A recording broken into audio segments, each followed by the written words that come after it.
राधे राधे दोस्तों, कैसे हैं आप सब। आज हम बात करने वाले हैं कि श्राद्ध की परंपरा की शुरुआत कब से हुई और श्राद्ध का पहला भाग अग्नि के लिए क्यों निकाला जाता है। क्या है अग्नि का महत्व श्राद्ध पक्ष में, आइए जानते हैं। श्राद्ध हमारी सनातनी परंपरा का एक बहुत ही महत्वपूर्ण हिस्सा है। पिंडदान का सबसे पहले उल्लेख त्रेता युग में मिलता है, लेकिन श्राद्ध का पहला उल्लेख हमें द्वापर युग में महाभारत काल में ही देखने को मिलता है। महाभारत के अनुशासन पर्व में भीष्म पितामह ने युधिष्ठिर के साथ श्राद्ध के संबंध में बातचीत की थी। महाराज युधिष्ठिर को भीष्म पितामह ने श्राद्ध का महत्व और उसकी विधि बताई थी, जिसके बाद महाभारत के युद्ध में मारे गए अपने परिवार के लोगों का श्राद्ध युधिष्ठिर ने ही किया था। भीष्म पितामह ने युधिष्ठिर से कहा कि हे युधिष्ठिर, आज मैं तुम्हें अपने पितरों के श्राद्ध और उसके महत्व के बारे में बताने जा रहा हूँ, ध्यान पूर्वक तुम सुनो। उन्होंने कहा कि अत्रि मुनि ने सबसे पहले श्राद्ध के बारे में महर्षि निमि को पितृपक्ष के बारे में पूरा ज्ञान दिया था। महाभारत के अनुशासन पर्व के अध्याय 91 में महर्षि निमि की कथा है। ब्रह्मा जी से अत्रि मुनि की उत्पत्ति हुई। अत्रि मुनि के यहाँ दत्तात्रेय भगवान का जन्म हुआ और दत्तात्रेय के यहाँ निमि ऋषि का जन्म हुआ। ऋषि निमि का एक पुत्र था श्रीमान। निमि ऋषि के पुत्र श्रीमान की मृत्यु अकस्मात ही हो गई थी, जिससे निमि ऋषि अपने पुत्र के वियोग में बहुत दुखी हुए। तब अत्रि मुनि ने सबसे पहले श्राद्ध के बारे में महर्षि निमि को ज्ञान दिया कि उन्हें कैसे अपने पुत्र और अपने पूर्वजों के लिए श्राद्ध करना चाहिए। इसके पश्चात ऋषि निमि ने अमावस्या तिथि पर पुत्र के लिए श्राद्ध कर्म किया। उन्होंने ब्राह्मणों को भोजन कराया, पिंडदान किया और अपने पूर्वजों को तृप्त किया। इसके पश्चात निमि ऋषि ने अपने पूर्वजों का आह्वान करना शुरू कर दिया।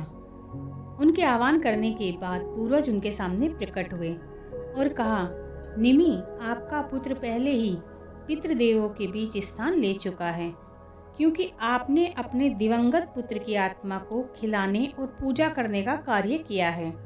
यह वैसा ही है जैसे आपने पितृयज्ञ किया था।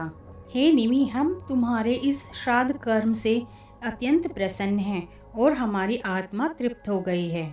और ऋषि निमि को आशीर्वाद दे वे वहां से अंतर्ध्यान हो गए।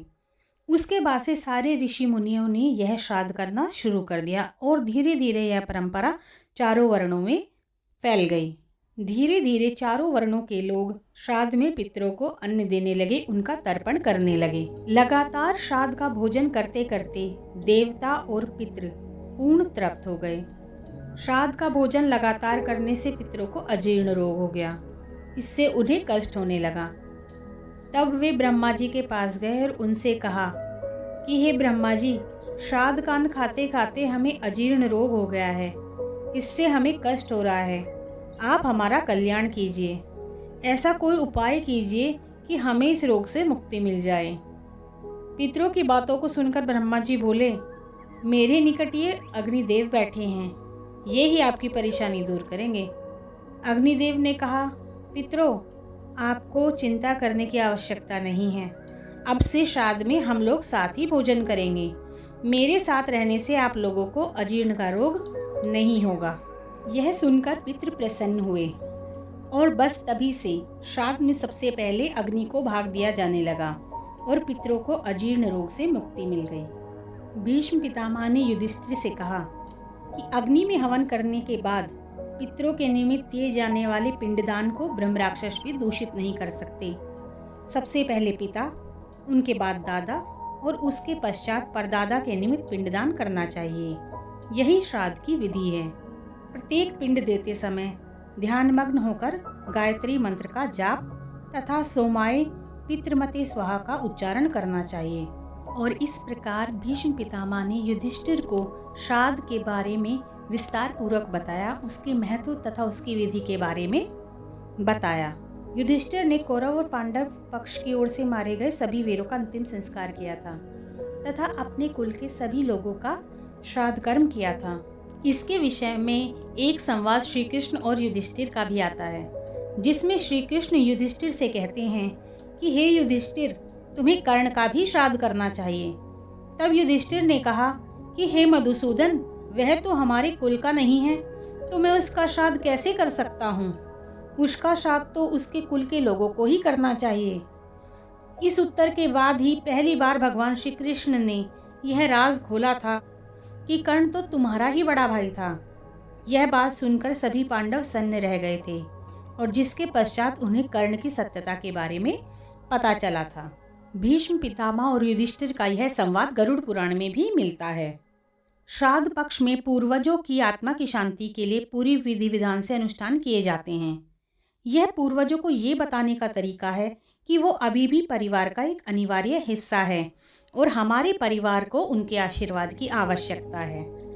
वे हमारे श्राद्ध क्रम से तृप्त हों और हमारे परिवार को अपना आशीर्वाद प्रदान करें, क्योंकि धर्म ग्रंथों के अनुसार मृत्यु के बाद आत्मा पितृलोक में निवास करती है। पितृलोक में निवास करते हुए पूर्वजों की आत्मा अपने वंशजों से यह आशा रखती है कि श्राद्ध के दिनों में वे उनके लिए तर्पण, पिंडदान आदि कर्म करेंगे, जिससे वे तृप्त होंगे और अपने परिवार को आशीर्वाद प्रदान करेंगे। तो यह था पितामह भीष्म और युधिष्ठिर संवाद, जिससे हमें श्राद्ध कर्म के महत्व और उसकी विधि के बारे में जानकारी मिलती है और ये पता चलता है कि आखिर क्यों श्राद्ध का एक हिस्सा अग्नि को दिया जाता है, अंगियारी को दिया जाता है। इसीलिए श्राद्ध कर्म में अंगियारी को भोजन देने का बहुत ही विशेष महत्व है। तो आपको ये जानकारी कैसी लगी प्लीज़ बताइएगा और मेरे चैनल को सब्सक्राइब कीजिए और इस वीडियो को शेयर कीजिए, लाइक कीजिए। और इसी के साथ मैं ये वीडियो समाप्त करती हूँ। धन्यवाद।